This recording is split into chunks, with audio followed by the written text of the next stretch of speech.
একবার ভেবে দেখুন তো, যদি অনেকগুলো মৃত মানুষের শরীর থেকে কিছু অংশ নিয়ে একটা জীবিত মানুষ বানানো হয়, তাহলে কেমন হতে পারে।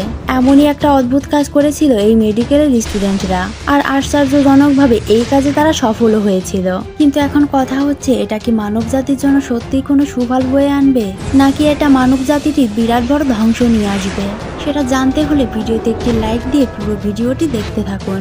গল্পের শুরুতেই আমরা একজন কুঁজো ব্যক্তিকে দেখতে পাই, যার পিঠে সমস্যা থাকার কারণে সে ঠিকঠাক দাঁড়াতে পারতো না। এজন্য সে ছোটবেলা থেকেই এই সার্কাসে কাজ করে আসছে, আর এখানেই সে তার জীবনের বেশিরভাগ সময় কাটিয়েছে। সেখানে একজন লরি নামের সুন্দরী একটা মেয়েও কাজ করত, আর এই কুঁজো ব্যক্তিটি তাকে খুব পছন্দ করত। কিন্তু তার যেহেতু শারীরিক অবস্থা ভালো ছিল না, তাই সে তার মনের কথাটা তাকে বলতে পারতো না। তার পিঠে একটা বড় কুঁজো থাকার কারণে তার নাম রাখা হয় হান্সবার্গ। সে আসলে অদ্ভুত ধরনের জিনিয়াস একজন মানুষ ছিল। সে কখনো স্কুলে যায়নি, কিন্তু মানব দেহ সম্পর্কে এতটাই তার জ্ঞান ছিল যে হয়তো কোনো ডক্টরও এতটা জানতো না। যখনই সে সময় পেত তখনই সে মেডিকেল সায়েন্স এবং মানব দেহ সম্পর্কে অনেকগুলো বই পড়ত। কিন্তু তার এই প্রতিভার কথা সার্কাসের অন্যান্য সহকর্মীরা কেউই জানতো না। আসলে সে এসব করছিল শুধুমাত্র তার নিজের শারীরিক অবস্থা ঠিক করার জন্য। একদিন সার্কাসের সময় লরি দড়ি থেকে নিচে পড়ে যায়। লরি অনেক উঁচু থেকে মাটিতে পড়ার কারণে সেখানে সে অনেক বেশি আহত হয়। চারপাশ থেকে তখন অনেক লোকজন তাকে বাঁচানোর জন্য ছুটে আসে। তখন ভিড়ের মধ্যে থাকা এক ব্যক্তি বলে তার এমন একটা হাড় ভেঙে গেছে যার জন্য সে শ্বাস নিতে পারছে না। তখন হান্সবার্গ সেই ভেঙে যাওয়া হাড়ের উপরে এমন কৌশলে চাপ দেয় যে সে আবারও জীবিত হয়ে ওঠে। এই ঘটনা দেখে ওই লোকটি বলে, তুমি তো আসলেই জিনিয়াস, আর এই সার্কাসের জন্য তুমি তোমার মূল্যবান সময়টা নষ্ট করছো। গোটা দুনিয়ার তোমাকে ভীষণ প্রয়োজন। তখন হান্সবার্গ ওনার কাছ থেকে তার নাম জানতে চায়। লোকটি তখন বলে তার নাম ভিক্টর। অন্যদিকে সার্কাসের অন্যান্য ব্যক্তিরা তখন হিংসায় জ্বলতে থাকে। এজন্য তারা হান্সবার্গের যতগুলো বই ছিল সবগুলো বই তারা পুড়িয়ে ফেলে এবং তাকে তারা খাঁচায় বন্দি করে রাখে। কিন্তু পরে ভিক্টর এসে তাকে খাঁচা খুলে নিয়ে যাওয়ার জন্য চেষ্টা করতে থাকে, যাতে সে ওই কাজটি করতে পারে যে কাজের জন্য তার জন্ম হয়েছে। তখন মুক্ত করার সময় ভিক্টরকে সার্কাসের কিছু লোকজন দেখে ফেলে এবং তাদের পিছু করতে থাকে এবং নানাভাবে তাদেরকে আটকানোর চেষ্টা করছিল। আসলে সার্কাসের লোকেরা চায় না হান্সবার্গ তাদের থেকে দূরে চলে যাক, কেননা তার মাধ্যমে অনেক লোক উপস্থিত হতো আর সার্কাসের টিমেরা অনেক বেশি টাকা লাভ করত। এখানে তারা দৌড়াদৌড়ি করার সময় হান্সবার্গের সার্কাসের এক বন্ধুর মৃত্যু হয়ে যায়। এরপরে তারা কোনোভাবে সেখান থেকে দুজনে পালিয়ে আসে শহরে এবং ভিক্টর তার নিজের বাড়িতে তাকে থাকতে দেয়। সেখানে সে নানান গবেষণার কাজ করে। এরপর ভিক্টর হান্সবার্গের পিঠ থেকে সমস্ত দূষিত তরল বের করে ফেলে আর তার কোমরে একটা বেল্ট পরিয়ে দেয়। এতে করে হান্সবার্গ খুব যন্ত্রণা অনুভব করে, কিন্তু খুশির বিষয় এই যে সে এখন ঠিকঠাক মতো দাঁড়াতে পারে। ভিক্টর তখন বলে তুমি কিছুদিনের মধ্যে পুরোপুরি সুস্থ হয়ে যাবে। সেই সময় ভিক্টর তাকে নতুন একটা নাম দেয়। তার নাম রাখে ইগর। এই নামটা আসলে ভিক্টরের রুমমেটের ছিল। ভিক্টর নিজে একজন মেডিকেল স্টুডেন্ট ছিল, আর সে এমন একটা আবিষ্কারে ডুবেছিল যেখানে মরা মানুষের অঙ্গ প্রত্যঙ্গ দিয়ে একটা জীবিত মানুষকে বানাতে পারে, এবং সে প্রায় এই আবিষ্কারের কাছাকাছি পৌঁছে গিয়েছিল। অন্যদিকে ইগর তার চেহারার পরিচর্যা করে, যার ফলে তাকে দেখতে এখন ভালোই লাগে। সে জানতো লরি কাছেরই কোনো একটা হসপিটালে ভর্তি রয়েছে এবং সে তাকে সেখানে দেখতে যায়। কিন্তু সেখানে গিয়ে দেখতে পায় লরি এখনো অজ্ঞান হয়ে আছে। তখন সে একজন নার্সকে কিছু ওষুধ লিখে দেয় আর বুঝিয়ে দেয় ওই ওষুধগুলো কখন কিভাবে খাওয়াতে হবে। সে তাকে এও বলে যখন লরির জ্ঞান ফিরে আসবে তখন সে যেন তাকে বলে তার এক বন্ধু তার সঙ্গে দেখা করতে এসেছিল। অন্যদিকে সার্কাসে যে মার্ডারটি হয়েছিল সেই কেসের জন্য একজন ডিটেকটিভ সেখানে আসে। সার্কাসের মালিক তাকে বলে যে এই লোকটা মার্ডার করেছে সে সার্কাসের একজন সদস্যকে নিয়ে সেখান থেকে পালিয়ে গিয়েছে এবং তার পিঠে একটা কুঁজ রয়েছে। এই ডিটেকটিভের নাম হলো টারপিন, যার হাতে অলরেডি একটা কেস ছিল, যেটা ছিল মানুষের দেহের অর্গান চুরি হয়ে যাওয়া। আর তিনি মনে করতে থাকেন এই দুইটা কেসের সঙ্গে কোনো না কোনো সম্পর্ক নিশ্চয়ই আছে।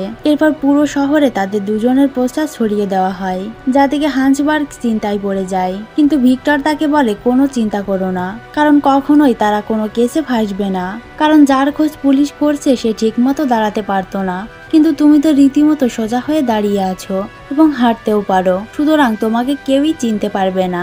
সেখানে ভিক্টর তাকে নিজের গবেষণার একটা নমুনা দেখায়, যেখানে দুটি চোখকে বিদ্যুৎ দিয়ে সচল করে রাখা হয়েছে এই চোখের সামনে যখন একটা মোমবাতি ধরা হয়, দেখা যায় চোখ দুটি সাড়া দিচ্ছে। এটা দেখে ইগর খুব অবাক হয়ে যায়। তখন সে বলে চোখ দুটির নার্ভ ঠিকঠাক অবস্থানে নেই। এটা শুনে ভিক্টর তার জ্ঞান সম্পর্কে সঠিক ধারণা পায়। যদিও ভিক্টর নিজেই একজন জিনিয়াস লোক ছিল, কিন্তু ইগরকে ছাড়া সে ঠিকঠাক মতো কাজ করতে পারবে না। এরপর তারা দুজনে একত্রে কাজ করা শুরু করে দেয় এবং তারা জীবজন্তুর অর্গান জোগাড় করে সেগুলোর উপর এক্সপেরিমেন্ট করতে থাকে। সন্ধ্যায় ভিক্টর ইগরকে নিয়ে একটি পার্টিতে যায়, যেখানে গিয়ে তারা লরিকে দেখতে পায়। এরপর ইগর লরিকে ডাক দেয়, কিন্তু সে যখন তার দিকে তাকায় তখন অপরিচিত দৃষ্টিভঙ্গি বোঝা যায়। তখন ইগরের মনটা খুব খারাপ হয়ে যায়। অন্যদিকে লরির মনে হয় এই লোকটাকে সে আগে কোথাও দেখেছে। তখন লরি ইগরের কাছে যায় এবং তাকে চিনতে পারে। তখন লরি তাকে জড়িয়ে ধরে আর প্রাণ রক্ষার জন্য তাকে মন থেকে ধন্যবাদ জানায়। কিন্তু সে বলে তার নাম ইগর, যেই নামটা তাকে ভিক্টর দিয়েছে। আরো বলে এই ভিক্টরই আমাকে সার্কাস থেকে বের করে এনেছে। তখন সে ভিক্টরকে লরির সঙ্গে পরিচয় করিয়ে দেয়।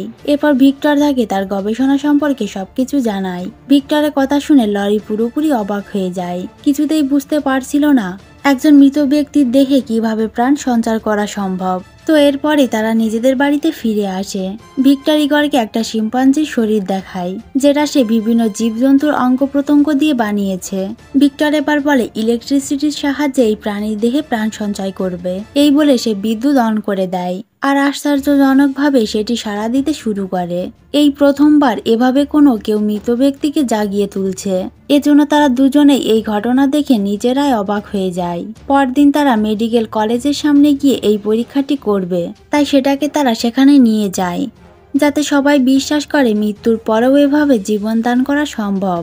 এখানে লরিকেও ইনভাইট করা হয়, যাতে সেও দেখতে পারে। পরবর্তী সিনে দেখা যায় মেডিকেল কলেজের সবার সামনে সেই এক্সপেরিমেন্ট পারফর্ম করে, কিন্তু প্রথম প্রচেষ্টায় গবেষণাটি ফেল হয়ে যায় এবং সবাই তাদেরকে নিয়ে হাসাহাসি করতে থাকে। এরপর অনেকেই সেখান থেকে বেরিয়ে যায়, কিন্তু ভিক্টরের এক ক্লাসমেট এবং লরি সেখানে থেকে যায়। তারা দুজনে এই প্রাণীটিকে জীবিত করার জন্য আবারও শক দেয়, আর এইবার সেই প্রাণীটি জীবিত হয়ে ওঠে এবং শ্বাস নিতে শুরু করে। এই দৃশ্য দেখে ওখানে থাকা স্টুডেন্ট এবং লরি অবাক হয়ে যায়, কিন্তু শিম্পাঞ্জি সেখান থেকে পালিয়ে যাওয়ার চেষ্টা করে। কিন্তু এরপর তারা দুজন মিলে সেটিকে মেরে ফেলে, কারণ এটি যদি পালিয়ে যায় তাহলে সবাইকে মেরে ফেলতে পারে। এই কাণ্ড দেখে ফ্যানেল ভিক্টরকে এই গবেষণা এগিয়ে নিয়ে যাওয়ার জন্য বলে। এবার এসব গবেষণা একজন মানুষের উপরে প্রয়োগ করতে বলে। আসলে ফ্যানেল ছিল খুবই বড় লোকের ছেলে, তাই ভিক্টরকে সাহায্য করা তার কাছে কোনো ব্যাপারই ছিল না। কিন্তু ইগর এসব শুনে প্রথমে রাজি হচ্ছিল না, তবে ভিক্টর যখন তাকে বোঝায় তখন সে রাজি হয়ে যায়। এরপর দেখা যায় ডিটেকটিভ টার্পিন সেখানে চলে আসে এবং ইগরের কাছে ভিক্টরের খোঁজ করে। সে ইগরকে জিজ্ঞেস করে, তোমার কি সার্কাসের কথা মনে পড়ে না? সুতরাং এর থেকে বোঝা যাচ্ছে টার্পিন ইগরের কথা জেনে গিয়েছে, কিন্তু তা সত্ত্বেও ইগর এসব কিছু অস্বীকার করে। এরপরই সেখানে ভিক্টর চলে আসে। তখন টার্পিন তাকে সেই কলেজের এক্সপেরিমেন্টের ব্যাপারে জিজ্ঞেস করে। টার্পিন তখন বলে সেই প্রাণীটি মারা গিয়েছে। টার্পিন আসলে একজন ধার্মিক মানুষ ছিল, তাই সে ভিক্টরকে বলে, তুমি এভাবে কোনো মৃত প্রাণীকে জীবিত করতে পারো না, কারণ সৃষ্টিকর্তা কখনোই এসবের অনুমতি দেয়নি। এইটুকু বলে সে সেখান থেকে চলে যায়। পরবর্তী সিনে দেখা যায় ইগর এবং লরি হাঁটছিল, যেখানে লরি তাকে বলছিল ভিক্টর যে কাজটি করছে সেটা ভুল করছে, তোমার অন্তত ভিক্টরকে বোঝানো উচিত। তখন ইগর বলে, আমি যে আজ সুস্থ আছি এটা শুধুমাত্র ভিক্টরের কারণেই, সুতরাং তাকে আমাকে যেভাবেই হোক না কেন সাহায্য করতে হবে। আমি তার কাজে কখনোই বাধা সৃষ্টি করতে পারবো না। এরপর ভিক্টরের বাসায় তার বাবা চলে আসে। তখন সে এসে জানতে পারে ভিক্টরকে এক্সপেরিমেন্টের কারণে কলেজ থেকে বের করে দেওয়া হয়েছে। এটা শুনে তার বাবা তাকে মারতে থাকে আর বলতে থাকে, তুমি আমার বংশের কলঙ্ক। পরের দিন দেখা যায় ভিক্টর মানুষ বানানোর গবেষণায় লেগে পড়েছে। তখন ইগর সেখানে আসে এবং নিজের মতামত তুলে ধরে।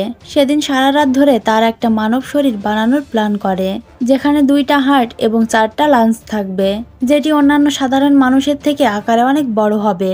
কাজ করতে করতে ভিক্টরের হাতে থাকা একটা ঘড়ি প্রায় সময় দেখতে থাকে। তখন ইগর তার কাছে সেটার কারণ জানতে চায়। ভিক্টর তখন বলে এটা তার বড় ভাইয়ের, যে মারা গিয়েছে। এজন্য সে এবং তার বাবা দুজনেই এখনো নিজেদেরকে দোষী মনে করে, আর এভাবে সারাটা জীবন অনুশোচনা করে কাটিয়ে দিচ্ছে। এর পরের দিন ভিক্টর যখন কাজ করছিল তখন সেখানে ইগর চলে আসে আর বাইরে যাওয়ার অনুমতি নেয়, কারণ সে লরির সঙ্গে দেখা করতে যেত। ভিক্টর তাকে অনুমতি দিয়ে দেয়। এরপর তারা দুজন দেখা করে, একসঙ্গে খুব ভালো সময় কাটায়। একে অপরকে ভালোবাসে এটা বলে দেয়। এরপর ইগর যখন বাসায় ফিরছিল তখনই দেখতে পায় পুলিশেরা এসে ভিক্টরের বাড়ির দরজা ভাঙছে। ইগর তখন ভিক্টরের অন্য দরজা দিয়ে ভিতরে প্রবেশ করে আর তাকে বলে এখনই পালিয়ে যেতে। যদি এটা না করে তাহলে পুলিশ তাকে ধরে নিয়ে যাবে। ভিক্টর যাওয়ার সময় ভুল করে তার ঘড়িটি সেখানে ফেলে যায়, যেটা ইগর তুলে নেয়। এই সময় ইগর একটা মৃতদেহ দেখতে পায় যার চোখ ছিল না।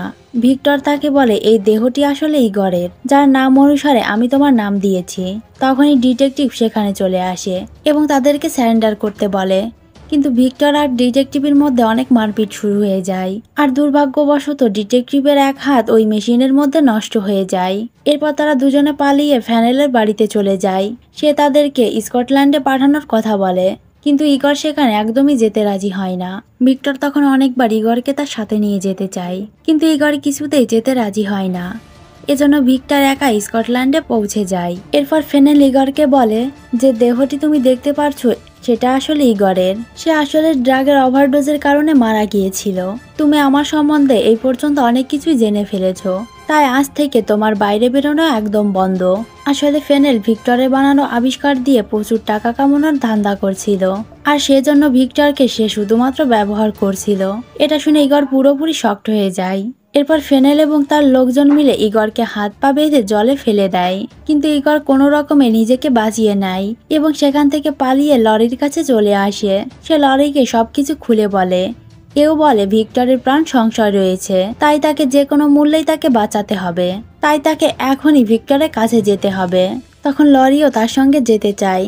অন্যদিকে টারপিন তার চিপের কাছে চলে আসে নকল হাত লাগিয়ে আর ফিনেলের প্রপার্টিতে রেড দেওয়ার অনুমতি চায়। কিন্তু যেহেতু চিপ এসব আজগুবি এক্সপেরিমেন্টের ব্যাপারে কিছুই বিশ্বাস করতো না, তাই টারপিনকে সে এই কেস থেকে সরিয়ে দেয়। অন্যদিকে ভিক্টর মানবদেহের উপরে তার এক্সপেরিমেন্ট অনেকটা এগিয়ে ফেলেছে আর একটা মানব শরীর বানিয়ে ফেলেছে, যেখানে 2টা হার্ট এবং 4টা লাঞ্চ ছিল। এখন শুধুমাত্র সেটা বিদ্যুৎ দিয়ে জীবিত করাটাই বাকি ছিল। ইতিমধ্যে ইগর এবং লরি সেখানে পৌঁছে যায়। তারা দেখতে পায় সামনে ফেনেলের লোক দাঁড়িয়ে রয়েছে। তখন লরি রাস্তা হারিয়ে ফেলার ভান করে তাদের নজর এড়ানোর চেষ্টা করে আর এই সুযোগে ইগর সেখান থেকে পালিয়ে ভিক্টরের কাছে পৌঁছে যায়।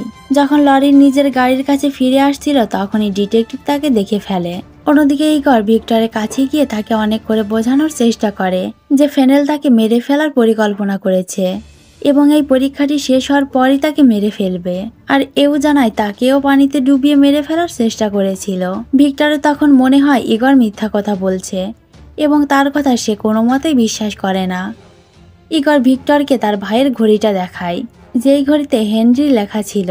আসলে যেই দেহটি ভিক্টর জীবিত করার চেষ্টা করছিল তার মধ্যে হেনরির কিছু অংশ ছিল। তাই ভিক্টর বলে আমি কোনো কিছুরই পরোয়া করি না, ফেনেল আমার সঙ্গে যাই করুক না কেন আমি সেটা ভাবি না, কিন্তু যে করেই হোক আমার ভাইকে জীবিত করতেই হবে।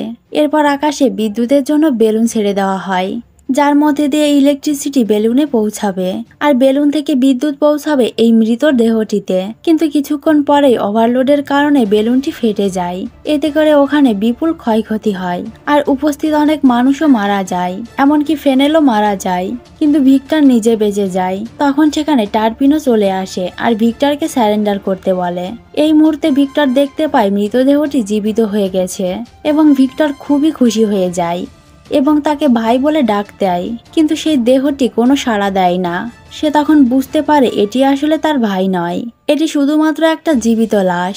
তখন টারপিন এটার উপরে গুলি ছোড়ে। তখন ওই লাশটি রেগে গিয়ে টারপিনকে মেরে ফেলে। তখন ভিক্টর বুঝতে পারে সে তার ভাইকে জীবিত করতে গিয়ে একটা শয়তান জীবিত করে ফেলেছে। এরপরই ইগর এবং ভিক্টর মিলে সেই শয়তানটিকে মেরে ফেলে। পরবর্তী সিনে দেখা যায় ইগর এবং লরি বিয়ে করে নিয়েছে। তখন সে একটা চিঠি পায় যাতে লেখা ছিল সত্যি আমি ভুল ছিলাম, কিন্তু এর পরের পর আমরা দুজনে আবারও সবকিছু ঠিক করে ফেলবো। ততদিনে তোমরা সুখে শান্তিতে জীবন কাটাও আর জীবনটাকে উপভোগ করো। এর মধ্য দিয়েও এই গল্পটিও শেষ হয়ে যায়। তো বন্ধুরা, ভিডিওটি কেমন লেগেছে অবশ্যই কমেন্টে জানাবেন আর লাইক সাবস্ক্রাইব করে আমাদের পাশেই থাকবেন।